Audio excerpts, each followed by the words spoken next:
empezar a grabar.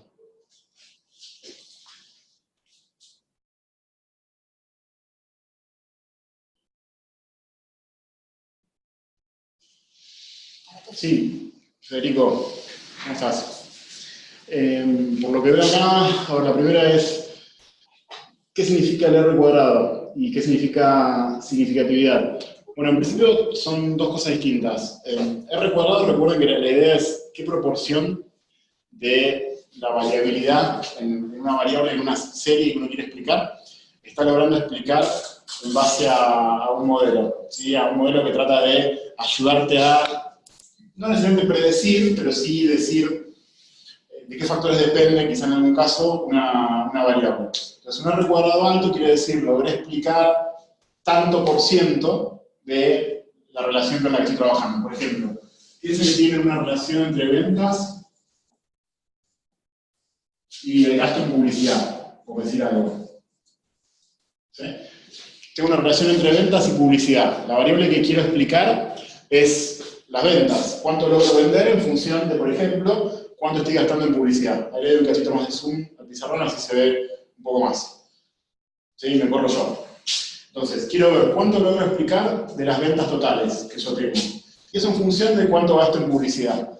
Un R cuadrado más alto va a querer decir qué proporción de esta variable de ventas con la que estoy trabajando logré explicar usando esta información. O sea, usando la información de los gastos en publicidad que yo tengo. El R cuadrado, recuerden que siempre que uno ponga en una cosa como esta, una constante, ¿vieron esta A? Que generalmente pone Sebastián también. Siempre va a tener esta interpretación de proporción de variabilidad explicada. Y por eso generalmente dejamos esta constante, para no perder esa interpretación del R cuadrado con proporción de variabilidad explicada. Entonces, un R cuadrado alto quiere decir que de todo eso que se me mueve las ventas, respecto a un valor promedio de las ventas, a su promedio en una muestra, logré explicar tanta proporción. ¿Sí? La idea es que si uno tuviera una nube de puntos con todo esto, piensen que tengan ventas en un eje y publicidad en el otro. ¿Sí? Yo tengo una nube de puntos, donde cada punto lo que hace esencialmente es decirte, bueno, es un par, donde se gastó tanto en publicidad y se recaudó tanto en ventas. Ahí estoy tratando de darle zoom a esa parte de la pantalla. Entonces, si yo gasté de esa manera, ¿sí? ¿Cuánto me llevé de ingreso de ventas? Si yo tengo que hacer esta relación o hacer la predicción de las ventas con un único punto, es como que voy a tener un único valor para predecir. Piénselo así, es como que quiero decirte, bueno, ¿cuál es el valor de las ventas pronosticadas si me das un solo número? Y por ahí uno tiraría las ventas promedio. Si lo que quiere tratar de hacer es estar cerca de ese valor promedio, ¿sí? De las ventas. O sea, no pifiarle por demasiado en ninguna observación. ¿Qué te hace el R cuadrado? Te dice, bueno, si vos haces una predicción única, tenés una sola línea que es vertical, y le pillás a todos los puntos. Entonces lo que uno quiere tratar de hacer es medir cuánto voy mejorando a medida que agrego información para predecir. Entonces, fíjense en ese esquema que dice en el pizarrón, están todos los puntitos negros que son los datos, y tengo una única línea en el medio, que es las ventas promedio. Y uno puede pensar para cada observación qué tan lejos está de ese único nivel, de esa venta promedio. A ver cómo se ve la pantalla. Ahí dibujo unas líneas rojas que te separan cada uno de esos puntos de esas cruces. Entonces, ¿qué va a hacer el R cuadrado? Te va a decir, bueno, si yo pronosticara todo con el promedio, la distancia entre lo observado, entre los puntos, las cruces negras, y la línea azul, esta línea que está horizontal, serían todas estas distancias rojas que tengo acá. ¿Qué hace el R cuadrado? Te dice, bueno, ¿cuánto de esas distancias rojas vos me estás ayudando a explicar cuando me das, por ejemplo, información de las ventas? Piensen cómo cambia el problema.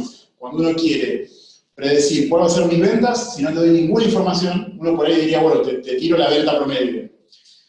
Eso, a lo largo de un conjunto de observaciones, genera distintos errores para cada observación, según qué tan lejos o cerca esté cada una de esas observaciones del valor promedio. Después te agrego la variable de publicidad. Te digo, ¿cuánto gasté en publicidad en ese mercado? Bueno, cuando te agrego la información de publicidad, estas distancias, esta dispersión respecto a la media, y en la variable de ventas, la puedo achicar. El R cuadrado te dice cuánto achico de todo eso. Entonces, un R cuadrado alto es, logré achicar mucho esa dispersión respecto a la media de la variable de ventas. La segunda pregunta que veo acá es, ¿se vincula de alguna manera con el error absoluto acumulado? de cada elemento de la muestra versus la predicción del modelo? Sí, Federico, la respuesta es sí a eso. La idea es que el R cuadrado, si bien nosotros en el curso no nos metemos en cuál es la fórmula exacta, porque nos interesa más la interpretación, el R cuadrado se construye exactamente de esa manera, preguntándose, bueno, con este esquema, ¿no? Prediciendo las ventas en función del gasto en publicidad, ¿por cuánto le estoy pifiando a cada observación? Y lo que uno intenta hacer es no quedarse con por cuánto me equivoqué en una observación, sino tratar de agrupar eso a lo largo de las distintas observaciones con las que estoy trabajando. Y sí, se arma algo parecido a lo que vos proponés, que es hacer como para cada error una suma acumulada de ese error a lo largo de las distintas observaciones.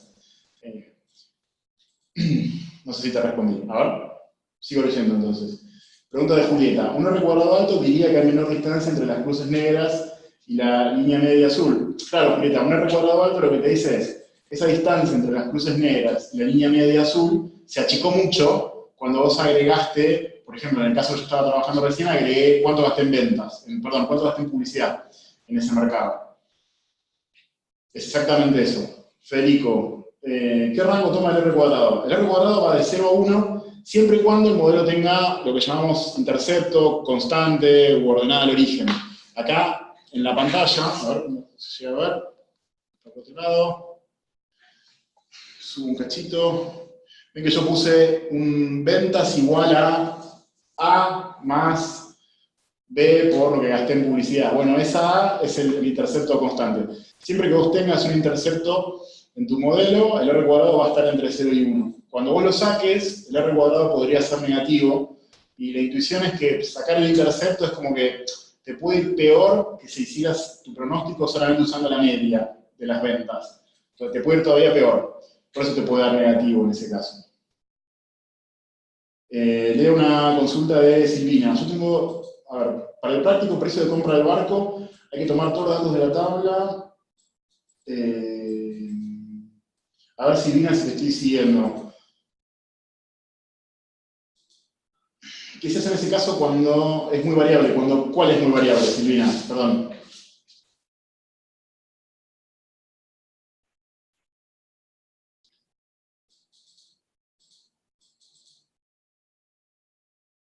Los precios de los barcos. Sí, la idea en ese caso es que tomen todos los precios, o sea, todas las filas que tiene ese dataset. Voy a ver si puedo abrir el campus y te muestro cómo es ese dataset. ¿Sí? Dame un segundito que ya te comparto la pantalla y vemos eso. Nueva pestaña. A ver. Dame un segundo que voy a abrir el dataset de este. Entonces, si voy al campus,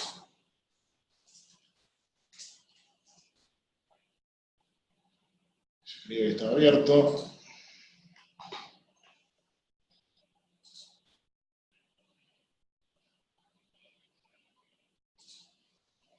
Y ahora abrimos el Excel y vemos cómo están los datos.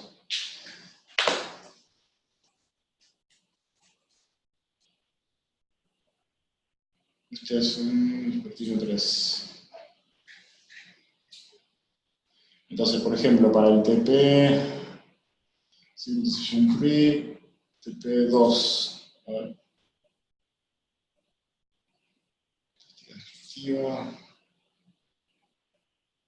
Estados sesgos. ¿Qué es?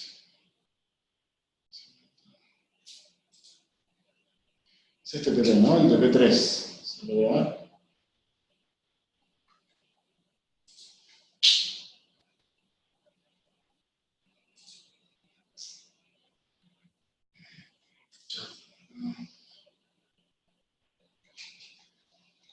Es un TP3. Ahí está. Ah, acá, Compass, que data.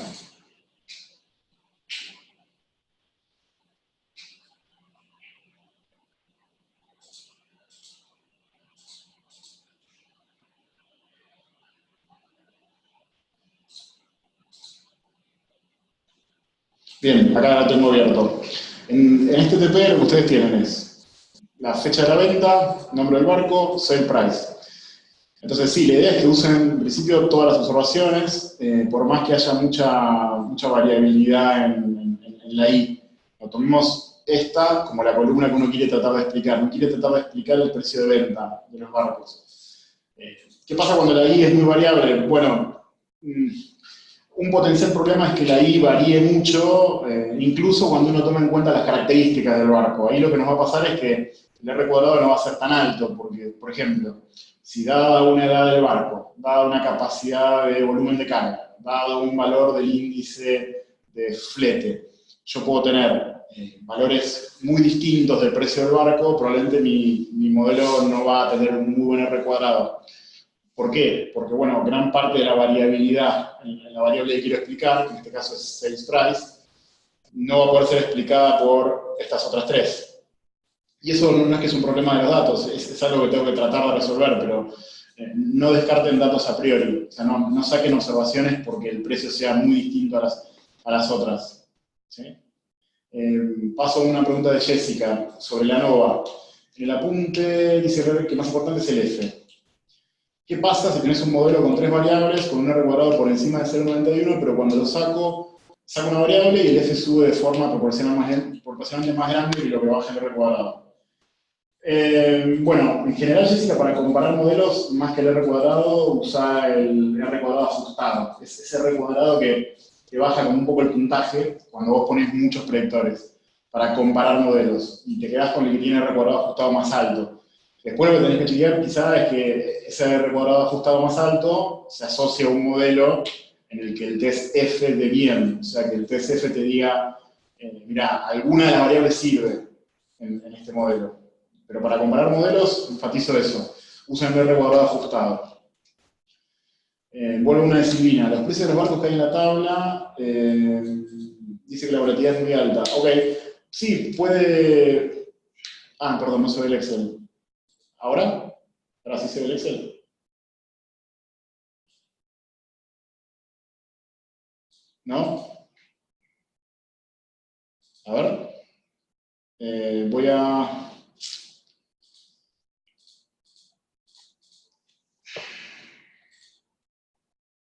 compartir pantalla, screen, share.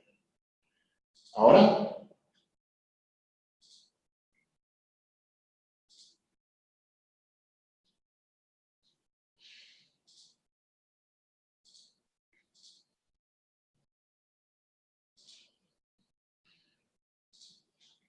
¿Ahora sí? Ah, ok, ok. Bueno, Federico, perdón, lo que estaba diciendo es, en esta... Ahora no, ¿eh? ¿Ahora no? Ok. Ahí se fue el Excel de vuelta. Ahora ¿Ahora? sí. Ahora sí, bueno, gracias, Federico. En esta columna tenés los precios, entonces vos lo que querés hacer es explicar esta columna. Esta columna la querés explicar en función de la edad del barco. Básicamente esto te da la idea de la vida útil que puede tener por delante, las toneladas que puede llevar y cuánto está como el valor de alquiler de ese barco. La pregunta que me había hecho Silvina era qué pasaba cuando en esta columna veías mucha variabilidad en los precios. Y lo que puede ocurrir tranquilamente es que vos, dado una edad del barco, una capacidad de carga y un índice de alquiler, ¿sí? Piensen como el precio de flete, tengas dos precios muy distintos. ¿Y eso qué quiere decir? Y que hay otras características sobre las cuales no tenemos datos, que pueden estar afectando cuál es el precio de ese barco. Entonces ahí no hay que borrar esas observaciones, hay que tratar de entender qué podemos hacer. Por ejemplo, qué otra variable podría agregar a lo que está acá, pensando en general, ¿no? Más allá del TP, en el TP manténganse con estas variables, qué otra variable podríamos ir a buscar para que nos ayude a explicar mejor estos precios de los barcos. ¿Sí? Bien.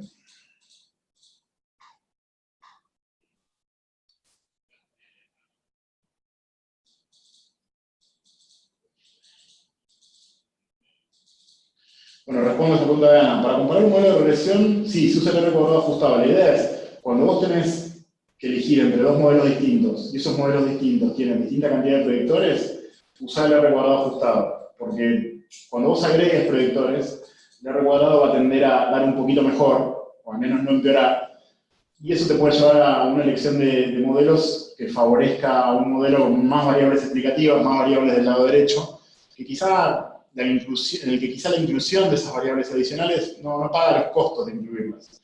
Entonces la idea es usar el R cuadrado ajustado. El R cuadrado ajustado es una versión del R cuadrado donde cuando vos subas la cantidad de variables, es como que la nueva variable tiene que poder pagar el precio de estar en el modelo. Entonces no siempre te va a dar mejor cuando agregues variables. Lo de que los regresores no tengan el 0 dentro de su intervalo de confianza es un poco distinto, porque tener el 0 dentro de su intervalo de confianza se relaciona con ¿es esa variable significativa o no? O sea, es una variable que yo debería incluir porque tiene efecto en el precio, dados los valores constantes de todas las demás, ¿sí o no? Son dos preguntas distintas. Cuando uno quiere ver el modelo que mejor predice, se queda con el modelo con un mejor R cuadrado ajustado. Cuando uno quiere ver si los coeficientes de cada variable están o no en un rango, o uno puede descartar, mejor dicho, la idea de que alguno de los coeficientes de esos predictores sea 0, lo que está tratando de hacer es ver si estoy dejando en el modelo variables que efectivamente mueven el precio. Pero podría ocurrir que para predecir bien te sirva dejar variables que resulta que no son significativas. Entonces son dos problemas distintos. Cuando vos querés predecir algo, la idea es, no importan las significaciones individuales, lo que importa es el R cuadrado ajustado. Cuando vos querés hacer un modelo para explicar cierto fenómeno, sí mirás la significación de las variables individuales porque querés poder decir con cierta seguridad, bueno, esta variable tiene efecto o no tiene efecto en el precio. En cuanto a los valores que puede tomar el F es el cálculo que está detrás del F es una diferencia entre dos R's cuadrados. Así que va a tender a tomar valores entre 0 y algo relativamente grande. El tema es que no, la diferencia, como pensarlo como una tasa de variación del F. Pueden ser valores realmente grandes del estadístico F. Lo que te diría ahí es, más que quedarte con el F, mirá el p-value que venga al lado directamente. Es como que si el F da grande, el p-value que está al lado va a dar chico. Retomo la pregunta de Jessica. Entre el R cuadrado ajustado y el F, ¿cuál indica mejor ajuste del modelo? Son lo mismo, en realidad. El R cuadrado es para comparar entre modelos distintos usando el R cuadrado y otra cosa más. Y el F usa los R cuadrados de un modelo que es el que vos tenés estimado versus un modelo en el que no hay predictores, en el que solamente hay una constante. Entonces, para ver si un modelo particular es bueno, mirás el TCF. Para comparar entre modelos distintos, mirás el R cuadrado ajustado y no el TCF. Yo te diría, usar el R cuadrado ajustado para elegir modelos y con el que elegiste, después fijate el TCF para ver si es un buen modelo o no. Pregunta de María. Tomo 4 variables. El R cuadrado ajustado da 0,91 y si tomo 3 variables me da 0,915. En el primer modelo, una de las variables me cae 0 dentro de los límites de intervalo de confianza. Ok, bueno, es lo que les decía hace un rato. Para hacer predicciones, vos comparás R cuadrados ajustados, te quedás con el que te dé un R cuadrado ajustado más grande. Ahora, un problema distinto es ver si una variable es significativa individualmente. Para hacer eso, lo que necesito ver es si en el intervalo de confianza de esa variable está el 0 o no. Pensar así. Un problema de predicción puede ser, en base a ciertas variables, predecir la evolución de acá para adelante del retorno de un activo financiero. En ese problema a mí me interesa predecir bien, no me interesa tanto qué variables es las que individualmente son significativas o no. Ahora vos, por ejemplo, estás trabajando en algo de políticas públicas, querés ver el efecto sobre los salarios de que alguien tenga más educación. Bueno, ahí el coeficiente, si uno hace una regresión de salarios contra educación, con otras variables auxiliares más, el coeficiente que te dé educación va a ser importante, porque vos querés ver el efecto de esa variable. Pregunta de Jessica, ¿cuál tiene más peso entre comparaciones similares? Bueno, Jessica, como te decía, usar el R cuadrado ajustado para comparar modelos distintos, cuando digo modelos distintos es modelos con distinta cantidad de variables, y después fíjate el TCF del modelo elegido. Vuelvo a lo de Ana.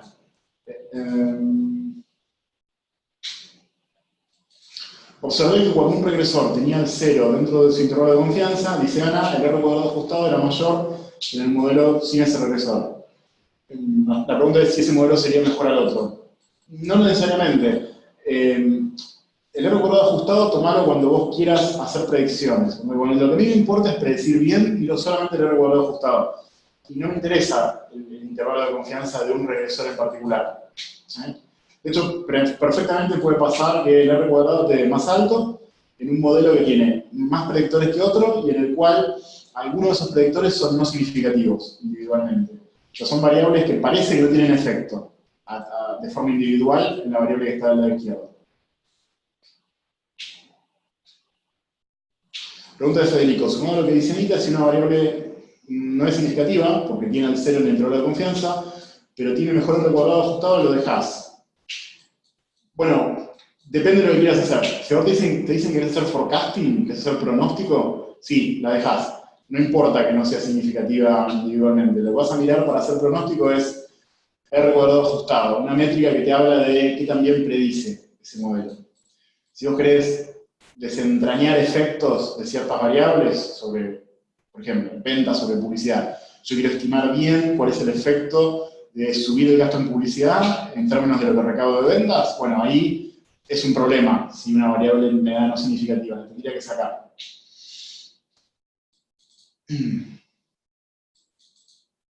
Exactamente, Federico, el 0 es para ver cómo incide esa variable, si incide o no, pero podría ocurrir que en una regresión te dé que esa variable no incide y sin embargo el modelo que tiene esa variable es mejor para predecir que uno que no la tiene.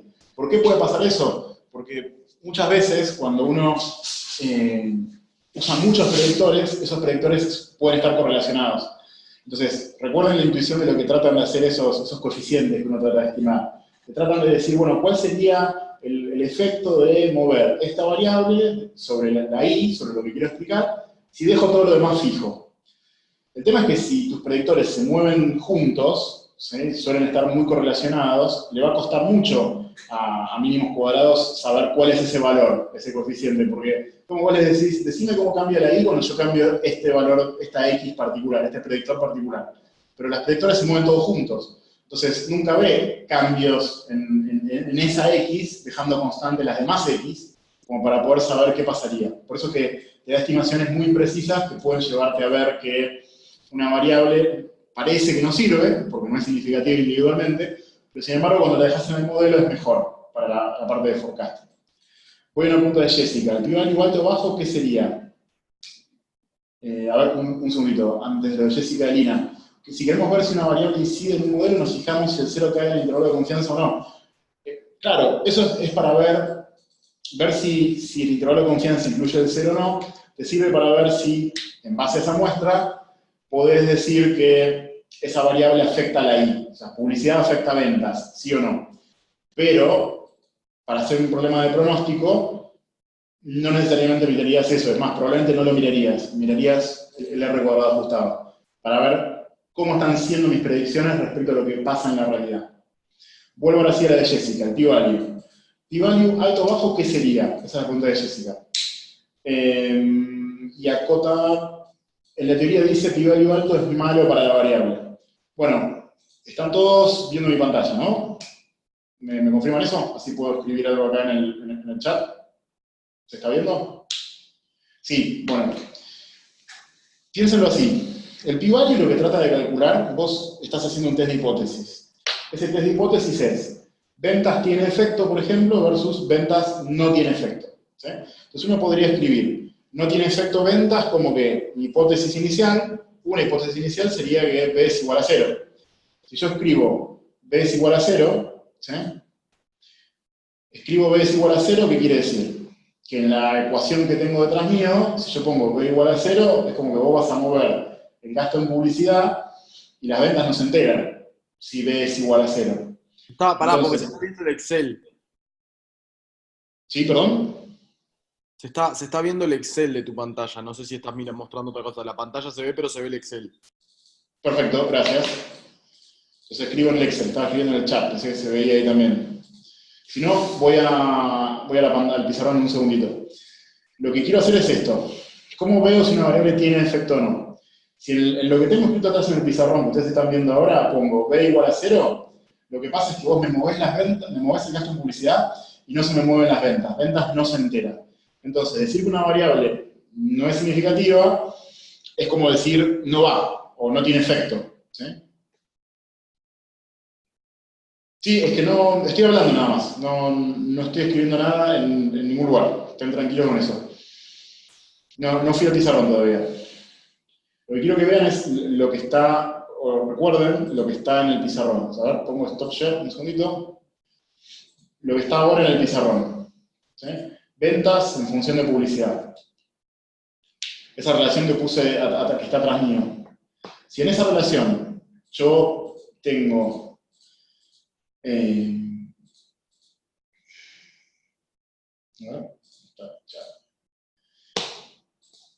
si en esa relación que está atrás mío yo tengo B igual a 0, ¿sí? Recuerden lo que era B. B es esto que está acá. Es este número. ¿Sí? Exactamente esa relación. Ventas es igual a más B, publicidad. Si yo en este valor, en el B, en este coeficiente, digo que este coeficiente es igual a 0, es como que yo muevo publicidad y ventas no se va a enterar. Entonces, lo que voy a terminar testeando es algo como esto. Una hipótesis va a ser que ese coeficiente, ¿sí? Una hipótesis va a ser ventas no tiene efecto, B igual a 0. La otra hipótesis va a ser tiene efecto. Entonces pongo distinto a 0. Dame un segundo que cambio el zoom, así se ve por el otro lado. Ahí va, me corro yo. Bien, entonces tengo dos hipótesis. Una es B es igual a 0 y la otra es B es distinto de 0. ¿Qué es B? Este coeficiente, esta característica de la población que yo no conozco. ¿Cómo cambian las ventas cuando yo cambio el gasto en publicidad? Y B igual a 0 lo podemos pensar, ¿sí? Como que esa variable lo pongo en palabras. Lo puedo pensar como que esa variable la saco, ¿sí? Porque no estaría teniendo efectos. Y B distinto de 0 lo puedo pensar como la dejo, ¿sí? en mi modelo. ¿Cómo voy a tomar la decisión? Bueno, tengo un problema. Yo no observo el verdadero valor de B. ¿Sí? Corro un poquito más la cámara, si se ve esto bien. Yo no observo el verdadero valor de B. ¿Sí? Entonces tengo que tomar una decisión en base a algo que no es un hecho para mí, es algo que no veo. Yo veo una muestra y en una muestra saco un valor estimado de B. Ese valor estimado de B seguro que va a ser distinto. ¿Ahora tampoco? ¿Ahora se ve el pizarrón?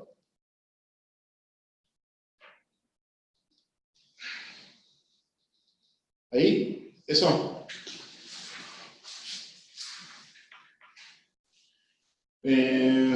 Chequémoslo. La pantalla está compartida. A ver. ¿Ahora sí se ve el pizarrón?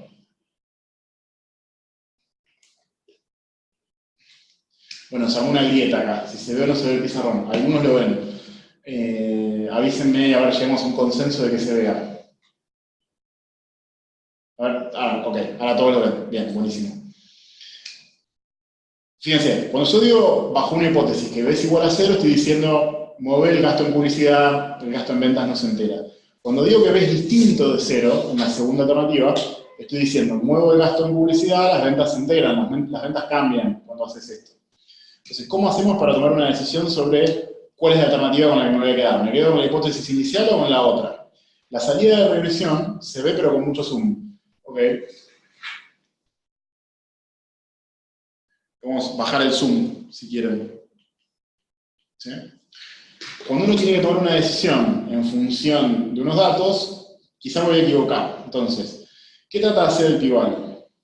Lo que te dice el p-value es, suponete que estamos en el mundo de la hipótesis inicial, de la hipótesis en la que esta variable no tiene efecto. Por ejemplo, publicidad no tiene efecto en las ventas. Vos agarrás una muestra, estimás un valor para esa B que no conoces, entonces estamos trabajando con un problema en el que no observo mi característica de interés, porque no sé cuánto vale esa B, y lo que tengo que tratar de decir es con qué hipótesis me quedo. ¿Para qué te ayuda el p-value? Te dice, bueno, suponete que el mundo fuera el de la hipótesis inicial, el de H0, como pusimos ahí. O sea que este B es igual a 0 en la población. ¿Sí? Piensen que yo no observo la población, veo una muestra nada más. ¿Qué tan probable es lo que vos estás viendo en esta muestra si estamos en el mundo de H0? Es como el ejemplo que les dio Sebastián de los cisnes. Yo mantengo una hipótesis inicial, todos los cisnes son blancos. Bueno, de repente viene un cisne que era negro. Entonces, ¿cuál es la probabilidad de que ocurra eso si estoy en el mundo de la hipótesis inicial? El mundo de la hipótesis inicial quiere decir B B es igual a 0. ¿Sí? Entonces, ¿qué puede pasar en el mundo de la hipótesis inicial? Y puede pasar que te tocó una muestra en la que el valor que estimaste para B te da distinto de 0. Pero eso tranquilamente puede pasar porque estás trabajando con una muestra. Justo te cayeron unas observaciones que hacen que el número que encontró mínimos cuadrados para B sea distinto de 0. La pregunta es suficientemente distinto de 0 como para que yo me anime a decir, bueno, cambiemos de hipótesis? Esto ya no es más 0, sino que es distinto de 0 en la población, que es algo que no estoy observando. Para eso nos ayuda el p-value. El p-value es una medida de la sorpresa. Cuando yo veo un p-value muy grande, es como que me dice, mira, lo que vos estás viendo en esta muestra para esta variable, en base al coeficiente estimado, es algo que es bastante probable que ocurra en el mundo de la hipótesis de partida que vos tenés.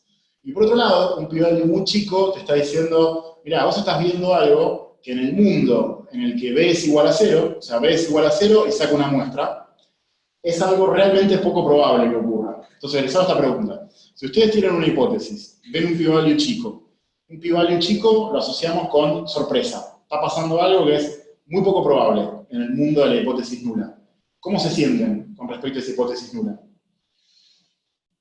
En principio uno diría, ahí, si yo veo algo que es muy poco probable en el mundo de la hipótesis nula, me siento raro con esa hipótesis nula. Me la puedo empezar a cuestionar. Entonces la pregunta, y justo Federico me viene perfecto lo que estás preguntando en el chat, es ¿qué tan chico tiene que ser ese p-value para que uno termine de tomar la decisión de cambiar de idea? Si yo veo algo que me sorprende mucho, dado que creo que vivo en el mundo en el que B es igual a 0, ¿qué tan chico tiene que ser el p-value, o sea, la chance de ver lo que estoy observando, si la hipótesis nula es la correcta, como para que me sienta tan raro con la hipótesis nula que cambie de idea a favor de la alternativa? Entonces, ¿qué tan chico tiene que ser? Bueno, depende un poco de cuánto de riesgo yo estoy dispuesto a tomar. Piénsenlo de esta manera. Cuando vos fijás una hipótesis inicial, es como que estás tomando una decisión, ¿no? Piensen así, piensen que fuera, por ejemplo, el lanzamiento de un producto. Entonces vos, antes de lanzar un producto, tenés distintas alternativas sobre si ese producto funciona o no funciona en el mercado. Y los errores que vos podés cometer son distintos. Vos podés lanzar un producto que después no funciona, porque en ese mercado a la gente no le gustaba eso, o podés no lanzar un producto que hubiera funcionado. ¿Sí? Bueno, cuando uno fija una hipótesis inicial es como que dice, bueno, me quedo con una de esas dos decisiones, ¿lo lanzo o no lo lanzo? Y esa decisión tiene una hipótesis por detrás. Si voy a lanzar el producto es porque creo que funciona, si no lo lanzo es porque creo que no funciona.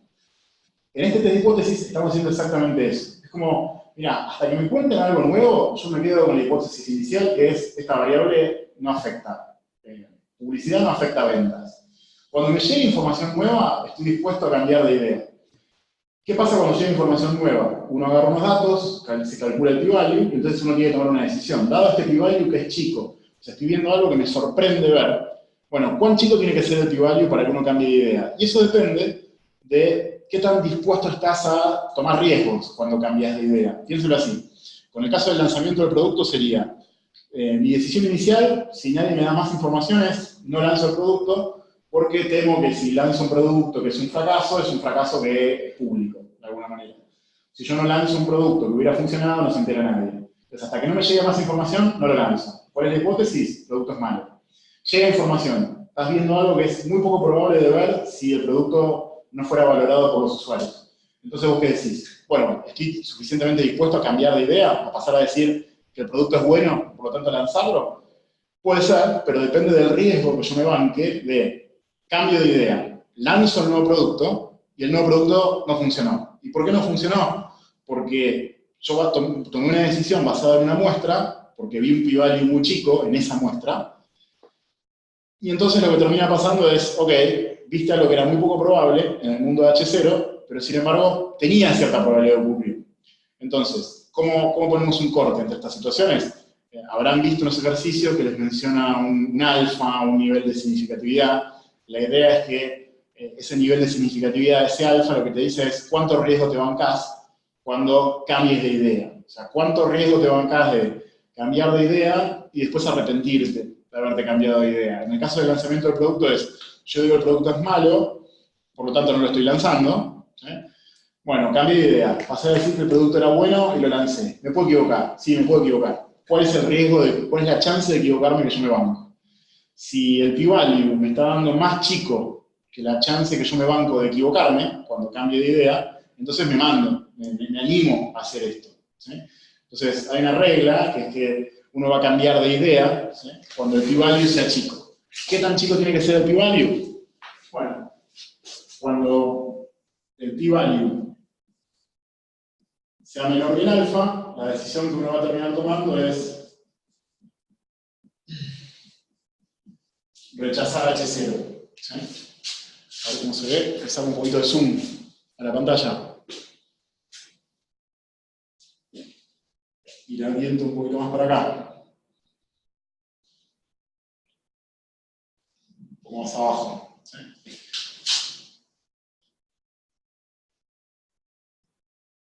A ver cómo se ve. Un poco para el otro lado.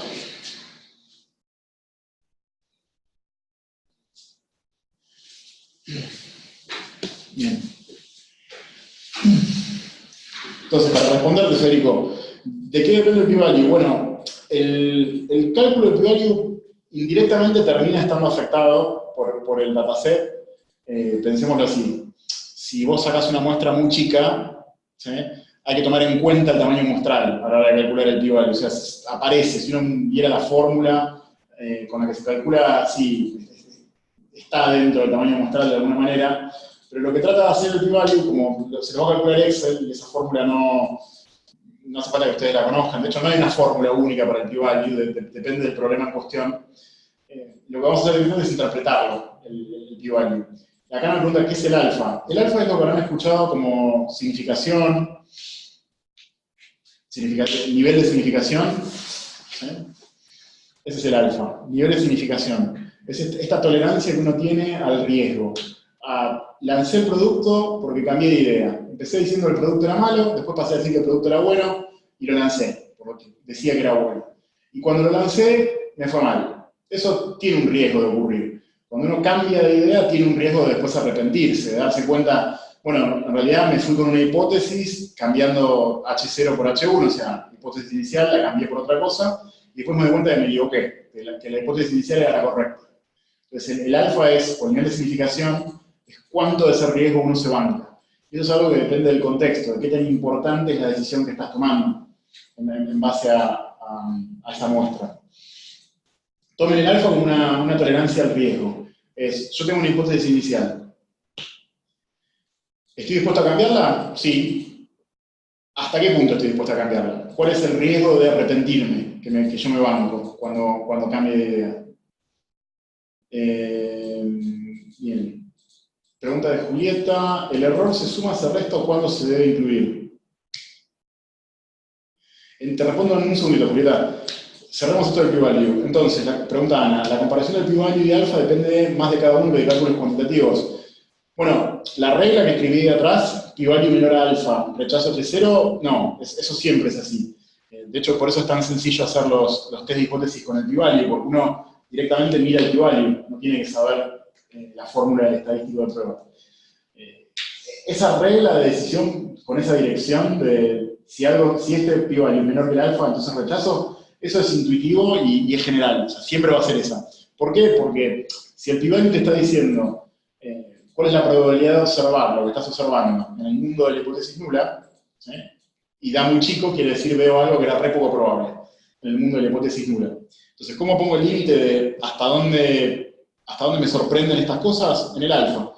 El alfa es algo que está en la cabeza del que toma la decisión, no depende de la muestra el alfa. Si quieren, esa es una buena diferencia. El p-value depende de la muestra. Vos cambiás la muestra y el cálculo del p-value va a dar otra cosa.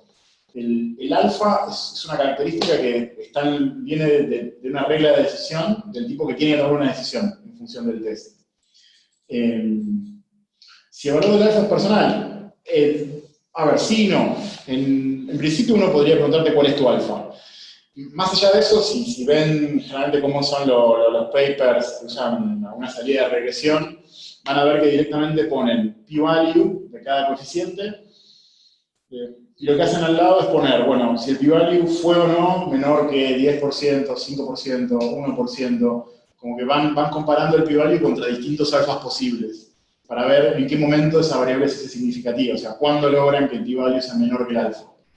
Eso en lo que es más académico. Después, sí, para tomar decisiones ustedes, sí, el alfa que tienen depende no solo de la persona, sino también del contexto.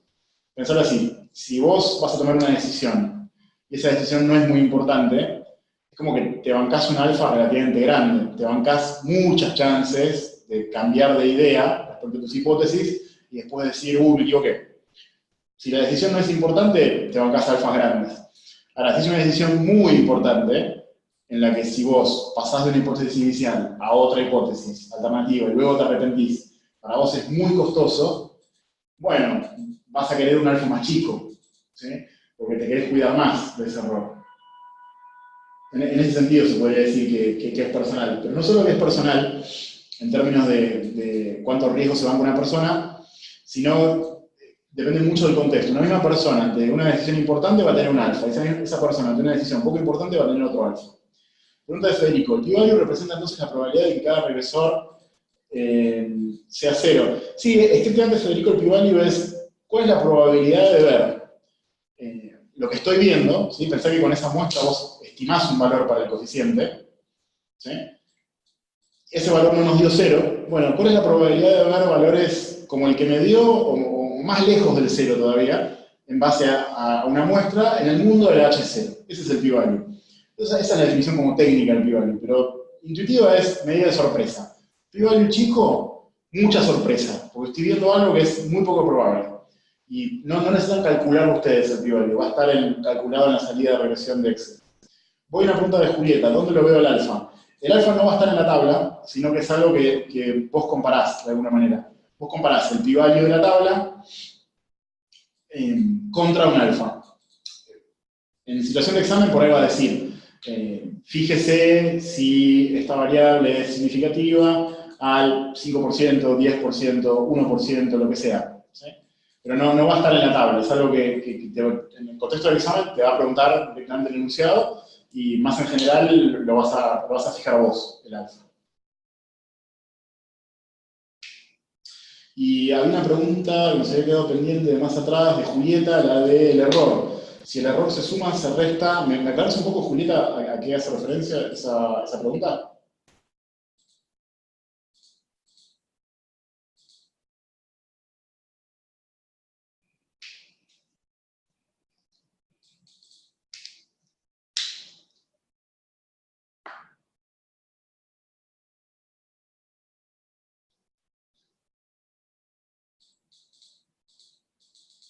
¿Entendés la fórmula para saber la variable dependiente? A ver. Le doy un poquito menos de zoom al pizarrón, así lo ven. Y corro para el otro lado. Ya te respondo. Si es caro, en la relación que yo escribí acá arriba, ventas A más B, publicidad, faltaría una cosa más, que podríamos poner que es un término de error. ¿Sí? ¿Qué hace ese término de error?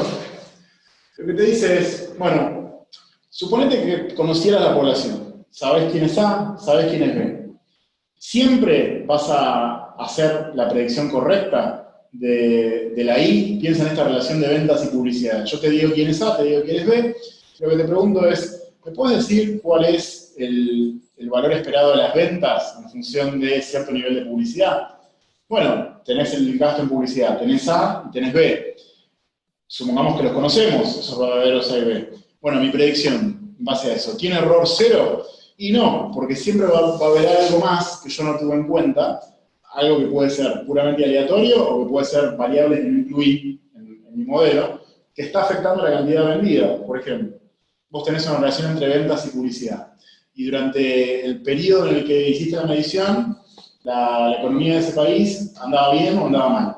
Bueno, si yo no incluyo eso en mi modelo, esa información de cómo está yendo la economía, probablemente mi modelo tenga un error cuando haga la predicción, incluso sabiendo quién es A y quién es B, porque hay más variables que no estoy incluyendo. Y todo lo que no incluyo está en ese término de error que aparece al final.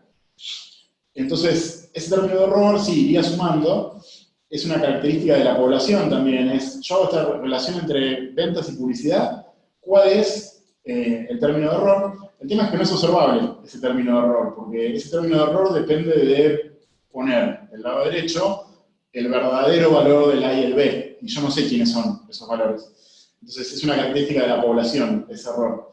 Después, cuando estiman todo, lo que van a tener son residuos, o sea, diferencias entre lo que es el nivel de ventas y lo que es el nivel de ventas pronosticado por el modelo. Eso va a ser un residuo, esa es la diferencia, residuo es en la muestra, error es el poblacional, y en base a esos residuos es que se van a calcular las medidas que estuvieron viendo, el R cuadrado y el F.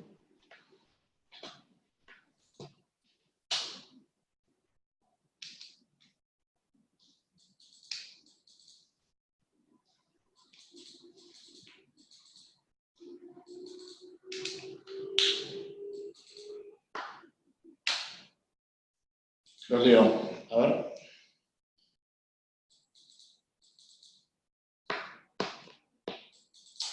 Bueno, no le di error típico. El error es solamente ese término que aparece luego de las ventas, que es todo lo demás que no está incluido en el modelo. Lo que dije es, cuando vos estimes A y B, vas a tener una estimación de las ventas, pero va a haber un residuo. Yo voy a tener unas ventas estimadas. Le pongo un sombrero a lo que está estimado. Que va a salir de... Voy a tener unas ventas estimadas que va a salir de estimar A y estimar B. Le pongo sombrero a todo lo que estimo. Y una vez que tengo mis ventas estimadas, puedo ver la diferencia entre ventas estimadas y ventas verdaderas. ¿Sí? ¿Y qué va a ser el residuo? El residuo va a ser la diferencia.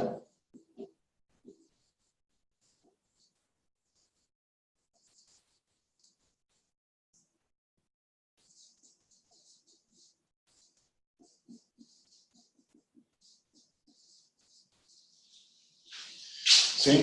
Ahora le hago zoom. A ver. Más arriba, vean que tengo la relación estimada, la que tiene el sombrerito, es ventas, publicidad, acá. Esto es publicidad. ¿Sí? ¿Cuál es mi venta estimada en función del gasto en publicidad que estoy haciendo? Y después, del otro lado, tengo una diferencia entre mi venta estimada en función de lo que estoy gastando en publicidad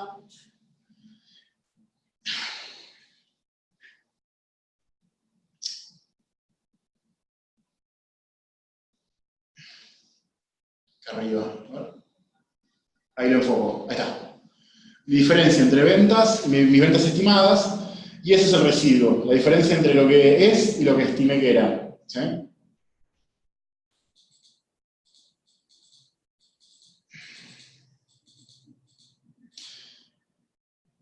A ver si te sigo la pregunta. Entonces tenemos residuos, diferencia entre ventas y ventas estimadas. Y ventas estimadas se escribiría de esta manera. Sería cuánto espero vender, dado un valor que le pongo a A, un valor que le pongo a B y lo que estoy gastando en publicidad. A ver, vuelvo al chat. Bien, ¿qué es el error de la regresión? El error de la regresión es en la salida de la regresión, donde les dice estándar error de la regresión en la tabla de arriba, en la salida de la regresión del Excel. Es una medida de por cuánto se equivoca el modelo en promedio. ¿Sí? Puedo hacer predicciones sobre la variable I, que en este caso es las ventas, y el error estándar de esa regresión lo que te dice es por cuánto se va a equivocar en promedio ese modelo. No es un error de pronóstico para una observación en particular, sino es en promedio cuál es la distancia entre la I pronosticada y la I verdadera, entre las ventas verdaderas y las ventas pronosticadas, en este caso. ¿Sí? Además, hagamos una cosa. Voy a compartirles pantalla otra vez. Me dicen si se ve, si se deja de compartir en algún momento. Ahí entiendo que están todos viendo la pantalla. Voy a ir a Data. Enable Editing. Voy a ir a data y voy a hacer la regresión, así todos vemos lo mismo cuando trabajamos con este caso. Ok. Demos un segundito que instalo el complemento de análisis Toolpack y ya seguimos.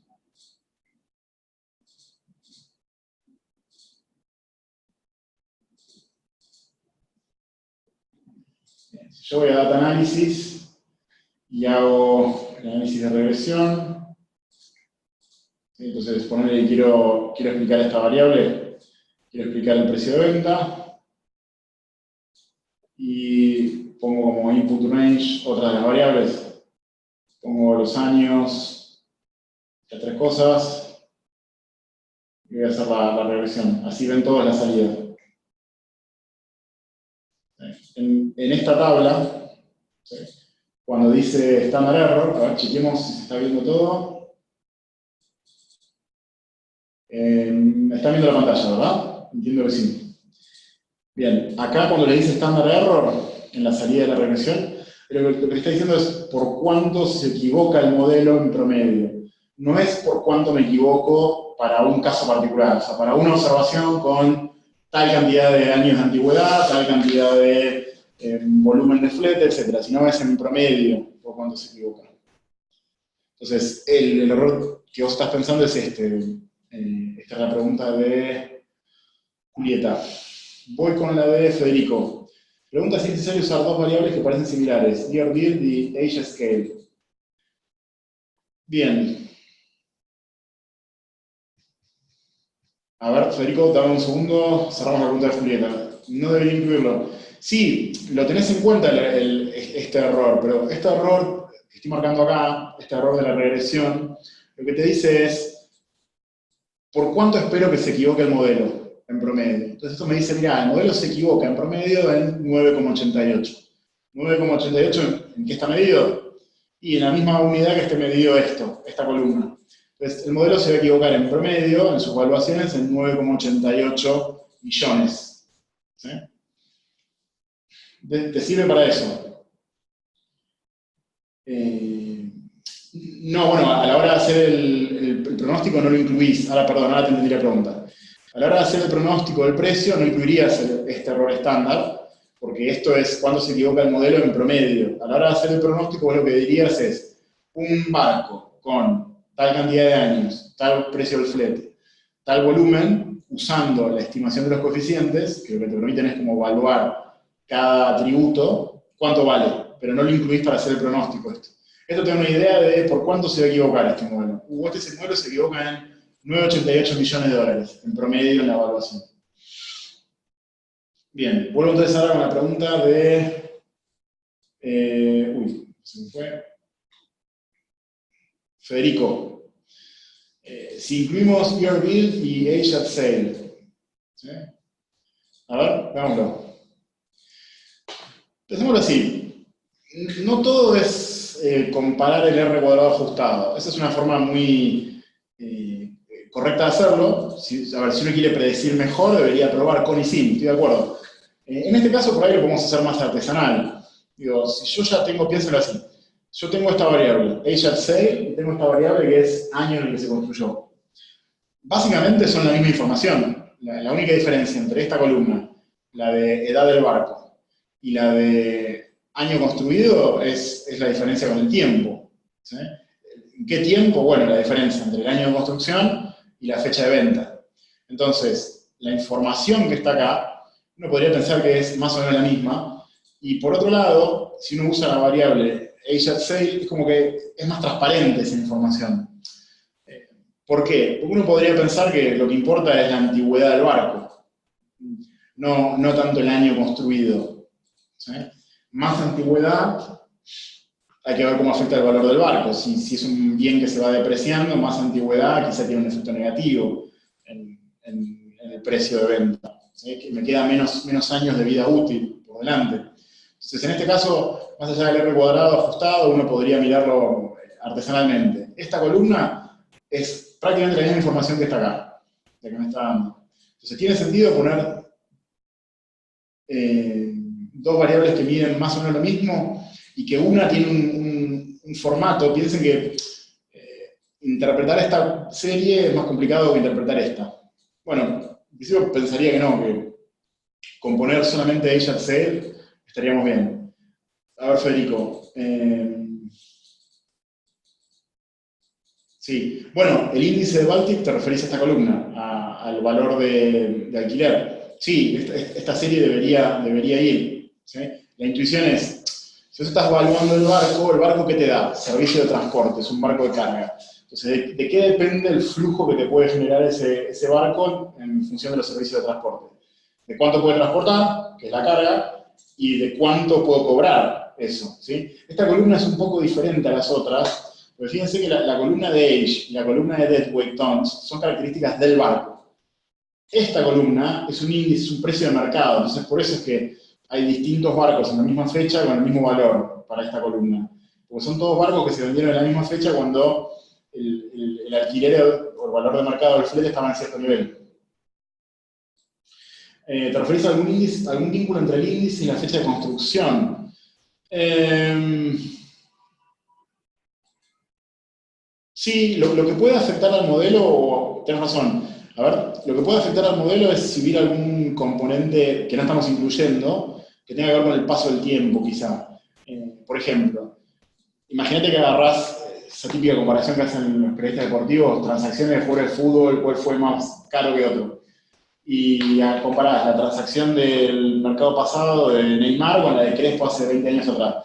Y es otro mercado. Entonces los precios se están moviendo en el tiempo por otras cuestiones que no tienen que ver con las características del bien en cuestión, ni del jugador de fútbol ni del barco.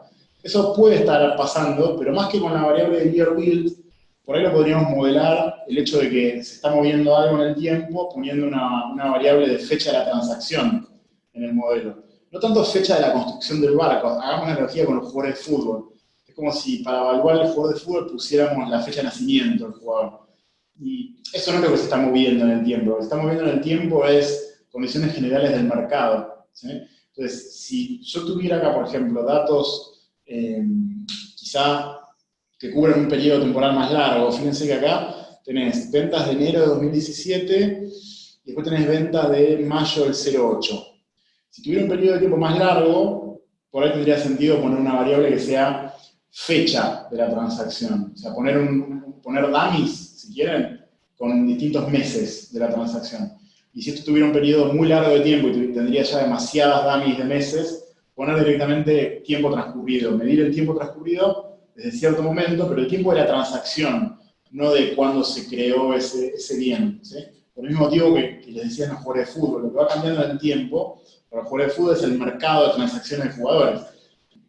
Se van haciendo más caros en el tiempo por algo que está pasando, que no tiene que ver con las características del jugador en ese momento del tiempo.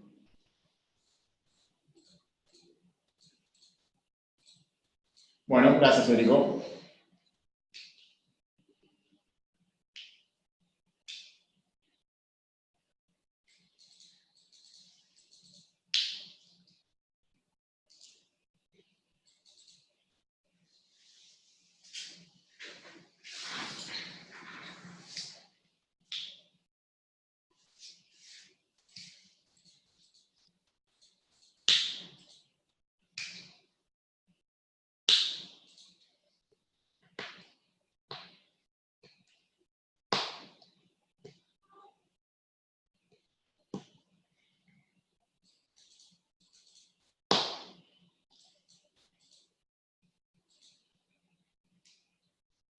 Los espero. A ver, ¿qué otras preguntas tenemos?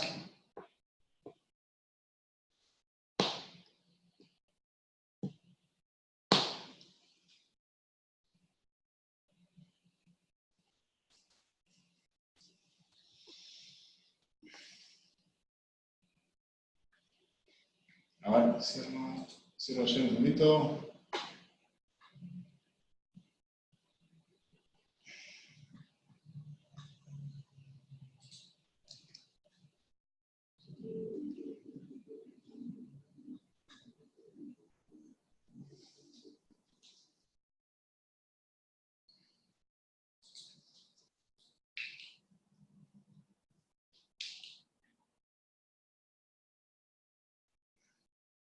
A ver, los demás, que por ahí no me preguntaron todavía. ¿Cuántos hay? 12 todavía.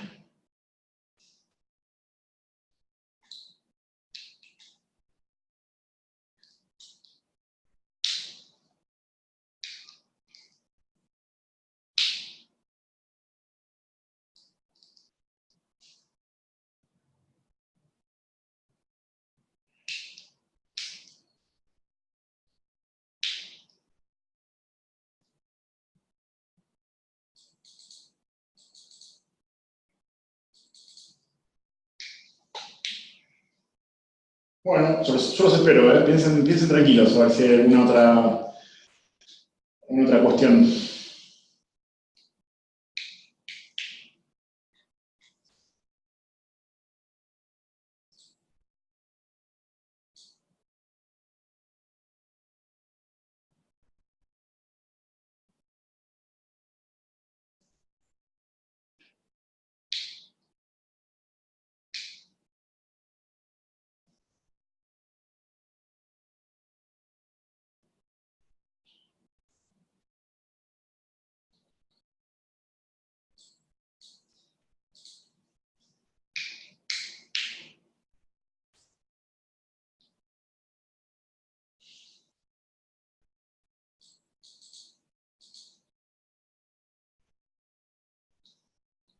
Ok. A ver, ¿alguien más? Ahí. Bien, Elina. ¿Qué nos indica exactamente el coeficiente de cada variable? Bueno, por ejemplo, a ver, voy a compartir pantalla otra vez. Avísenme si se deja de ver en un momento. Ahí chequeemos que se vea.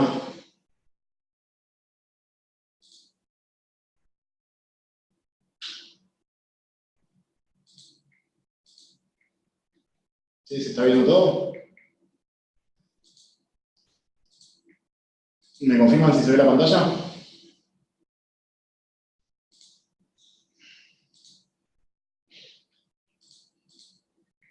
¿Sí? Bien.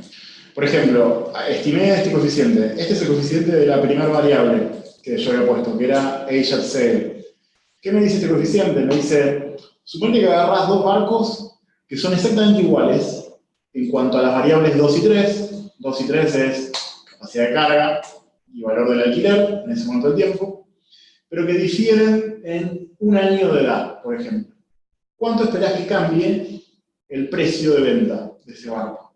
Entonces, ven que este número me está dando menos 4,54. ¿Cómo se interpretaría? Bueno, agarra dos barcos que son iguales en términos de volumen de carga y de valor de alquiler en el momento de la transacción, y si uno es un año más viejo que el otro, su valor va a ser de 4,54 millones de dólares menos.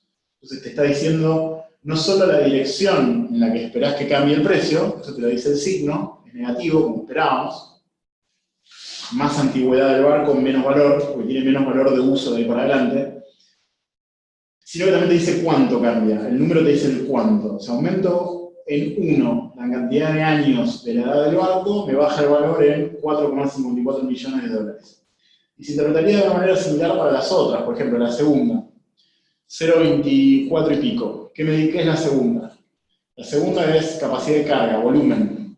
Uno esperaría que a más volumen que puedo transportar, el barco sea más valioso, porque en cada momento del tiempo, dado un precio de alquiler, recaudo más, cuanto más volumen tengo.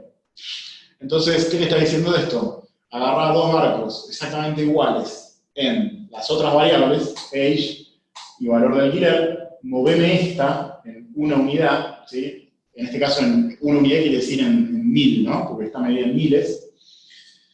Y entonces espero que el precio del barco suba en 0,24 millones de dólares. Y para la tercera, valdría la misma lógica. Dejo constante age at sale y deadweight tons, o sea, agarro dos barcos iguales, uno con cierta edad, el otro también, con cierta capacidad de carga exactamente igual los dos, solo que difieren en cuál fue el precio de alquiler de esa capacidad de carga cuando se hizo la transacción. ¿Qué espero que pase? Por cada unidad que vos me subas este índice, yo espero que esta variable, que estoy tratando de explicar, o sea, el precio del barco, aumente en 0.007, ¿sí? 0.2 veces 0.7 millones de dólares. ¿Sí? Este efecto que está acá parece que es en la práctica pequeño, pero ojo que está medido en millones de dólares este efecto.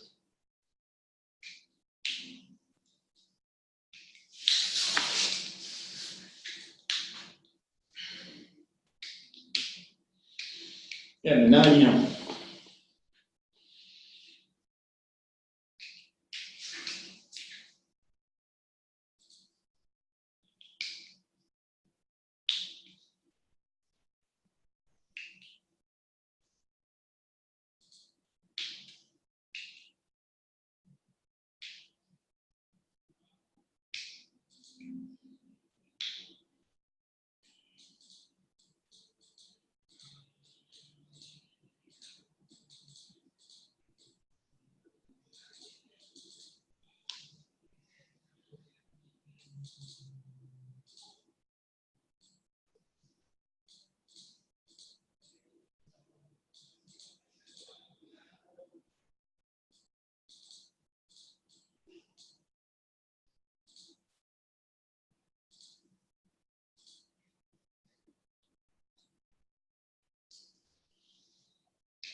Pregunta Andrea, ¿qué es el intercepto? El intercepto, fíjate que acá nos da un valor estimado para el intercepto.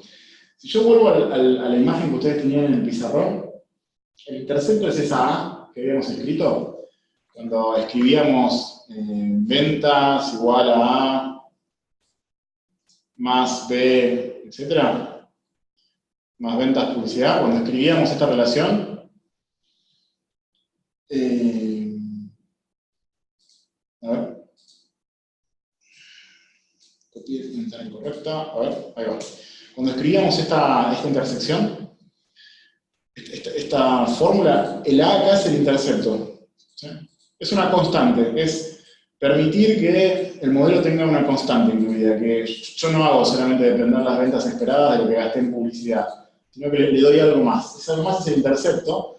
Ese intercepto no depende de los valores, de ninguna característica de esa unidad que estoy evaluando, de ese barco que estoy evaluando o de esa empresa en la que estoy viendo la relación entre ventas y publicidad.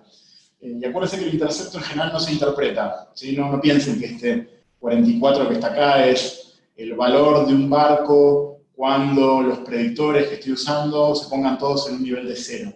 Porque no tendría sentido. Piensen en un barco de carga que vale 44 millones de dólares, pero es un barco de carga con 0 edad, o sea, recién construido, pero con 0 de volumen de carga.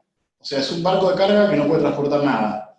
Y si yo trato de forzar una interpretación de esta salida de regresión, tendría que decir que el precio de ese barco es 44 millones de dólares. ¿Pagarían 44 millones de dólares por un barco de carga que no tiene capacidad de carga? Porque la variable x2 está puesta en 0. Por supuesto que no. Entonces el intercepto en general no lo interpreten, no se fijen si es significativo o no. Dejémoslo solamente dentro de la regresión para que el R cuadrado preserve esa interpretación de proporción entre 0 y 1. Solamente por eso lo vamos a dejar en lo que respecta a este curso, pero no traten de interpretarlo, insisto. Si yo interpreto este coeficiente estimado acá para el intercepto, tendría que decirte, un barco con 0 edad, 0 volumen de carga, y precio 0 del flete que puede cobrar, vale 44 millones de dólares. No tiene sentido eso. ¿Sí? Entonces, en general, no lo interpretemos, el coeficiente de intercepto.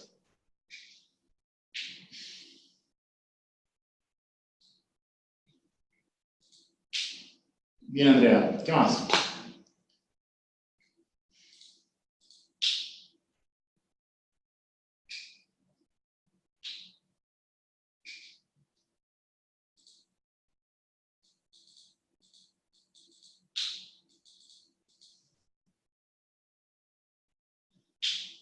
Pregunta de Jessica. ¿Puede pasar que una variable que contiene el 0 en su intervalo de confianza, o sea que individualmente parece no significativa, cuando la saco hace caer mucho mi R cuadrado ajustado? Sí, puede pasar.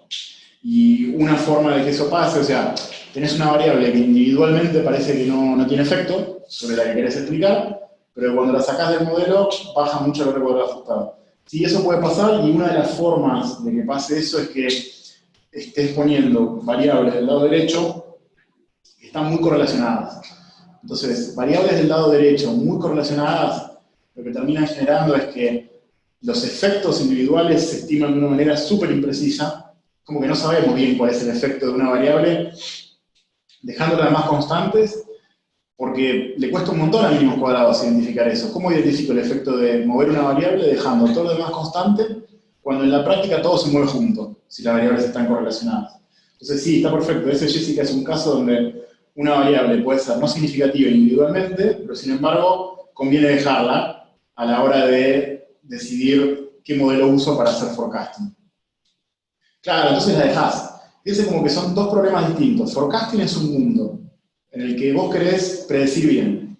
Predecir bien puede llevar a usar variables que individualmente parece que no sirven, pero la dejás igual, porque te ayuda a predecir esa variable, por más que individualmente parezca que tendrías que sacarla porque no es significativo.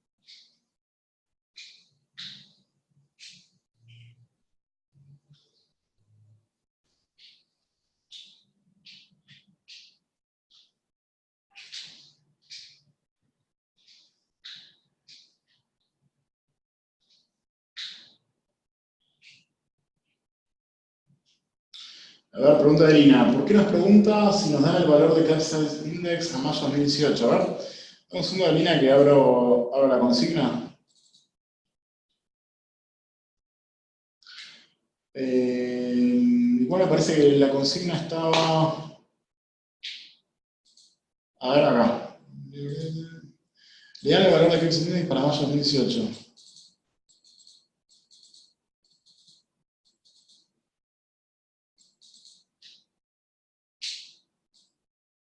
A ver.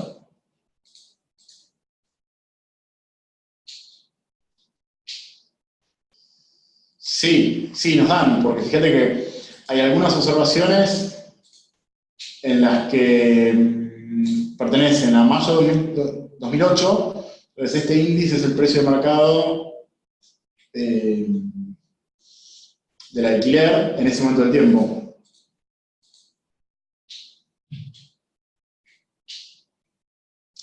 Sí, era fácil esa pregunta.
A ver, ¿qué otras preguntas?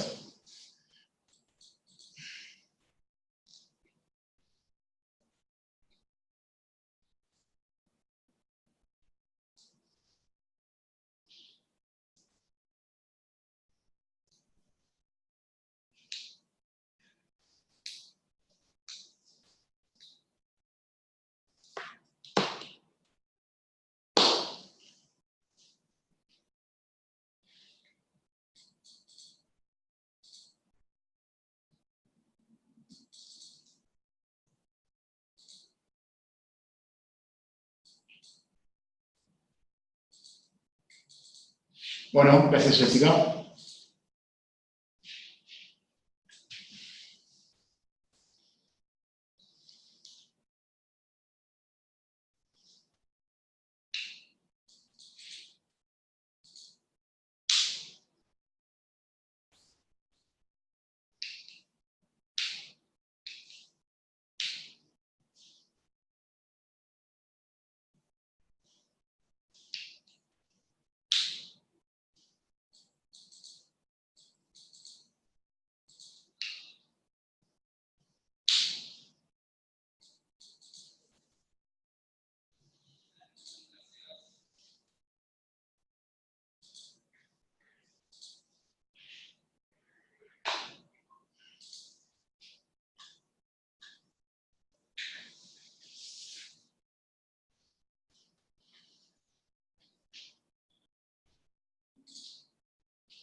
A ver, bueno, yo los espero, ¿eh? Cualquier cosa.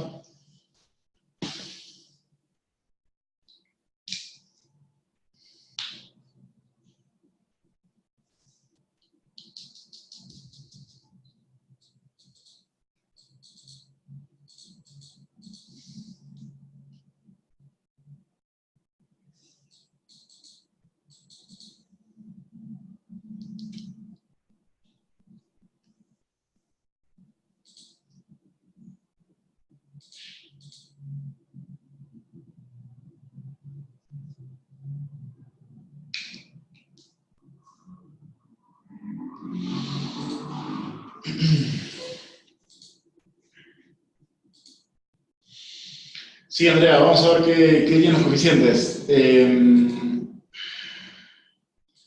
A ver, confírmame que se ve bien el Excel, así agarramos. Yo lo veo como que está compartido. Chequémoslo por las dudas. ¿Ya ven el Excel?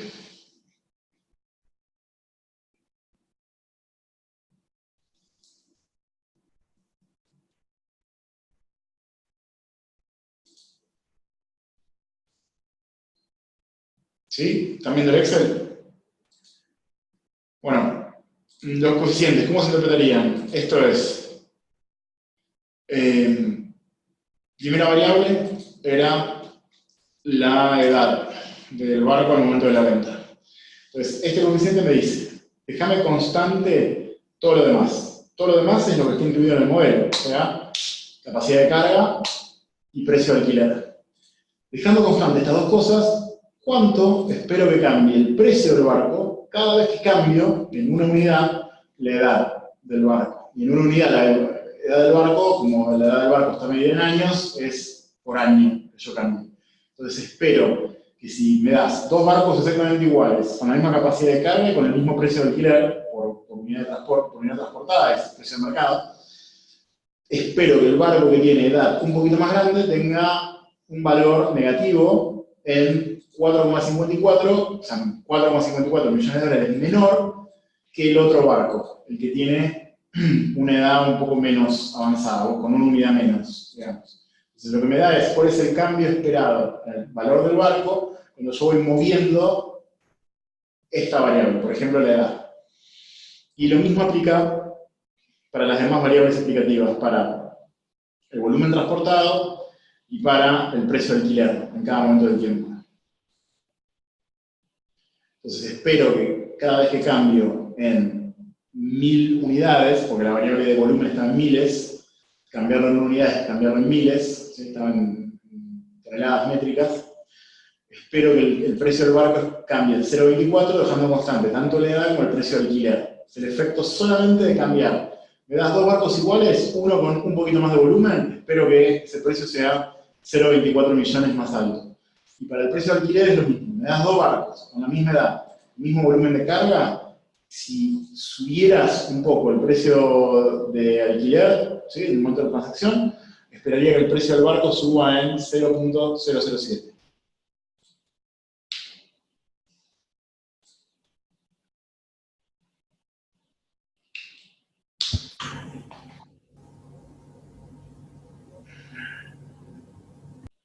¿Qué dirían los coeficientes? Si se ve.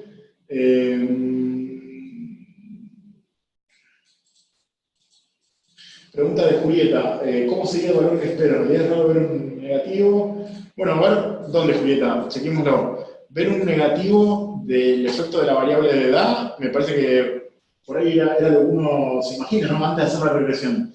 Un barco con más edad que otro tiene menos años de vida útil por delante, probablemente. Entonces, estás comprando algo que tiene menos vida útil por delante. Dejando constante la capacidad de carga y el precio de alquiler, entonces esperás que ese barco valga menos. Por eso me parece que tiene esa intuición económica que dé negativo ese coeficiente estimado.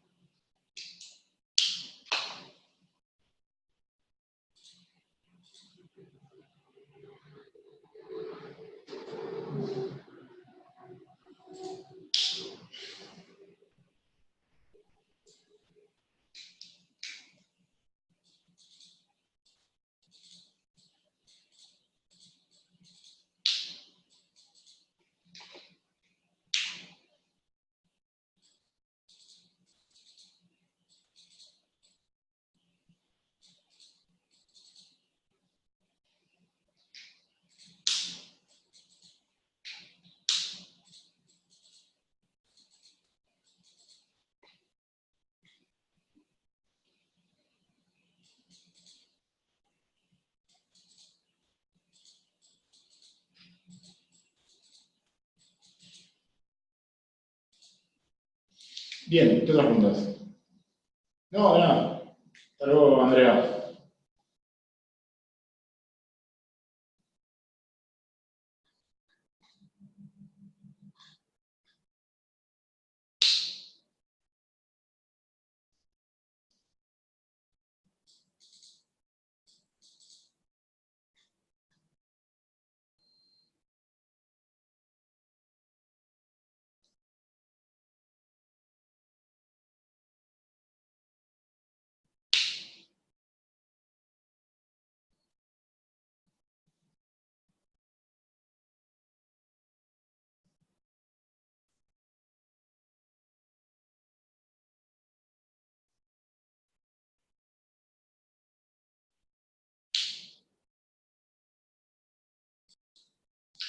Sí, Mariela, para ver si el coeficiente impacta o no impacta. La idea es hacer un test de hipótesis.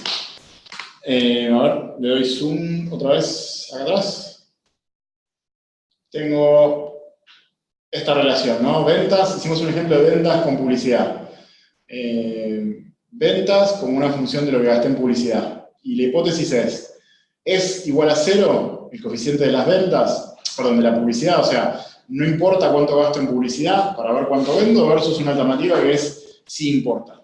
Y lo escribimos de esta manera. Si yo creo que el coeficiente que va con publicidad es cero, es como decir esa variable la saco porque no afecta a las ventas, ¿sí? Si es distinto de cero, la dejo. Entonces, para ver si la variable es significativa o no, lo que uno hace es, voy a la salida de la regresión, comparto la pantalla, y se fija para cada coeficiente, ¿sí? Esta es la salida de la regresión de Excel, se fija, por ejemplo, el p-value, ¿sí? Y p-values chicos, como estas salidas de regresión están armadas para la misma hipótesis que escribí en el pizarrón. La hipótesis inicial, el punto de partida es la variable no tiene efecto. O sea, el coeficiente en la población que no observo es cero. El p-value lo que te dice es qué tanto me sorprendo cuando veo que en la muestra mi coeficiente dio 4,54 negativo y con este desvío estándar, estimado. Entonces, por ejemplo, en el caso de la variable 1, que es, según la tabla, age al momento de la venta, lo que veo es un p-value muy chico. ¿Sí? Entonces, ¿cómo se interpreta un p-value muy chico? Me está diciendo, estás viendo algo, una magnitud de este coeficiente, tomando en cuenta la volatilidad con la que se realizó esta estimación, que es muy improbable si estás en el mundo donde la edad no tiene efecto en el precio del barco. Entonces, suponte que vos partís de decir la edad no tiene efecto, y ves en una muestra un coeficiente estimado, en base al desvío de ese coeficiente, un estadístico T, que es muy improbable en ese mundo. Bueno, estás viendo algo poco probable, entonces ¿a qué te lleva eso? A tentarte con cambiar de idea, con pasar a decir, esa variable sí tiene efecto en el precio. ¿Y dónde pones el límite entre una y otra decisión? Bueno, depende de el nivel de significación con el que hagas el test, el alfa, que aparecía en la nota de clase. La idea es, cuando yo vea p-values muy chicos, es sorpresa. Estoy viendo cosas poco probables. Si H0 es, si el mundo es el de H0. Entonces, ¿cómo pongo un límite entre me quedo con H0 o lo cambio por otra cosa, dado que estoy viendo cosas poco probables? Bueno, en función de cuál es mi alfa, cuál es mi nivel de significación. Entonces, lo que les decía hace un ratito es, miren el pizarrón, ¿sí? Les había puesto una pequeña regla, que es la habitual, que te dice, si el p-value es menor que el alfa, cambia de idea, entonces. Y el alfa es el nivel de significación, es cuánto riesgo vos te bancás de cambiar de idea, o sea, en vez de decir que crees que B es igual a 0, pasar a sostener que B es distinto de 0, o sea, pasar de las ventas no son afectadas por la publicidad a publicidad tiene un efecto en ventas. Bueno, cuando uno toma esa decisión de cambiar de idea, se puede arrepentir, y arrepentirte quiere decir que te das cuenta después que tomaste una mala decisión, o sea, que era correcto lo que habías planteado en un principio. Entonces, ¿qué es el alfa? ¿Cuánto riesgo uno tolera de cambiar de idea en términos de las hipótesis y después arrepentirte? Decir, uy, pasé de sostener esta hipótesis a esta otra, que en realidad me doy cuenta de que la correcta era la inicial. ¿Sí?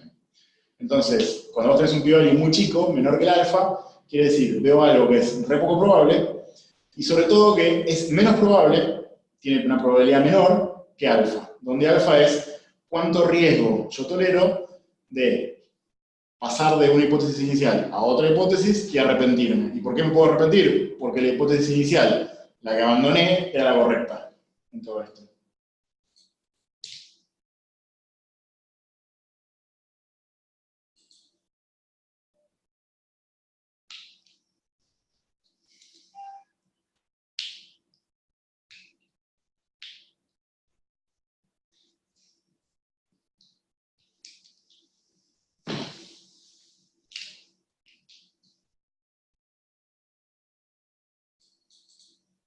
Comentame, Mariela, si resolví la pregunta.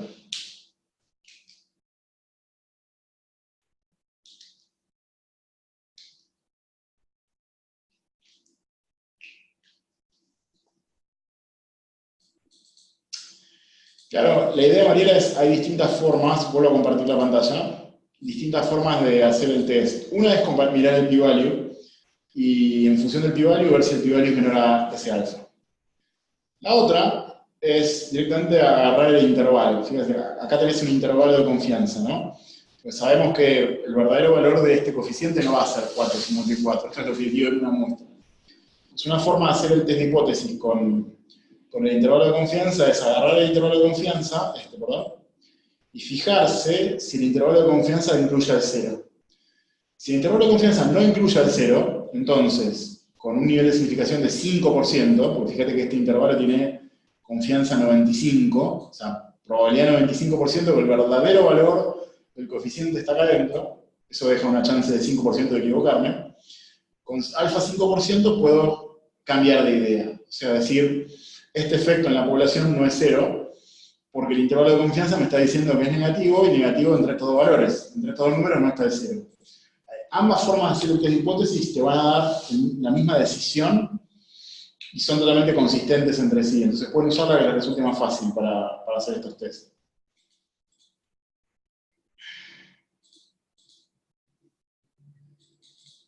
Y una cosa, no es mucho impacto o poco impacto, es si tiene impacto. Si el coeficiente es 0, b igual a 0, en lo que les escribí recién en el pizarrón, quiere decir no hay ningún impacto. ¿Sí? Te escribo acá en el chat lo que escribí recién en el pizarrón. Escribí esta relación. Si en esta relación b es igual a 0, mover el valor de gasto en publicidad como quieras y el nivel de ventas no se ve afectado. ¿Sí? Esa es la diferencia.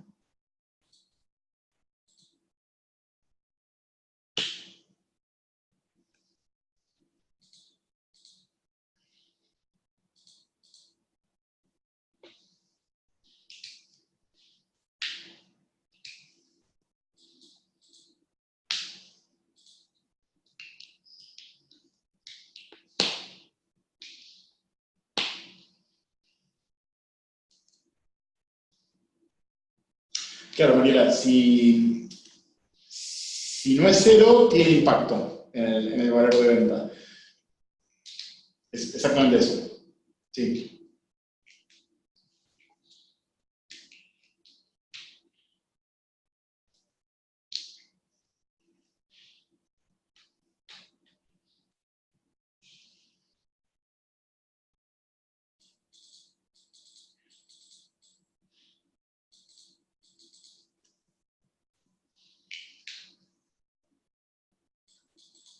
Claro, y ahora, si el intervalo de confianza incluye el 0, tenés el intervalo de confianza. Si este intervalo al 95%, por ejemplo, incluyera el 0, ¿sí? No podemos descartar la hipótesis de que en la población el coeficiente de esta variable, en este caso age, es igual a 0. Esa es la forma de comentarlo. O sea, si en este intervalo de confianza está el 0, básicamente la forma rápida de ver si está el 0 es ver si el signo es distinto, ¿no? Si una pata del intervalo es positiva y la otra pata es negativa, tiene que estar el 0. Si el 0 está dentro del intervalo, el intervalo me dice, mira, con probabilidad 95, el verdadero valor está entre estos dos. Y si entre esos dos está el 0, al 5% de significatividad no puedo rechazar mi visión inicial de que ese coeficiente que no observo, que es poblacional, es 0. Esa sería la forma de tomar la decisión.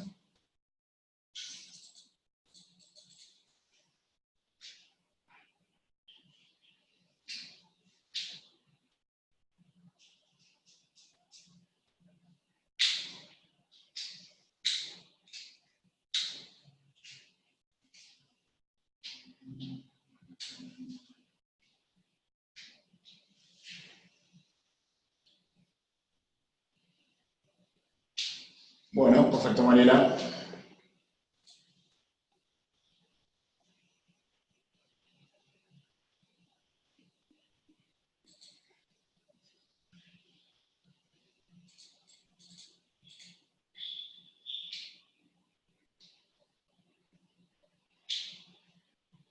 Sí, Elina. ¿Ok?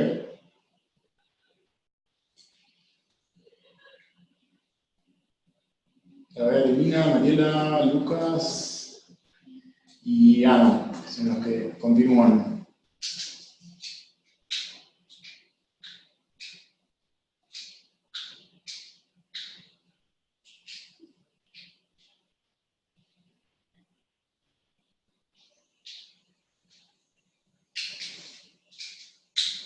Bueno, de nada, Elina. A ver, la pregunta de Mariela, cuando uno ajusta una línea de tendencia, lo hacemos con una variable, ¿hay opciones para graficar? Sí, a ver, van a ver con Sebastián regresión múltiple.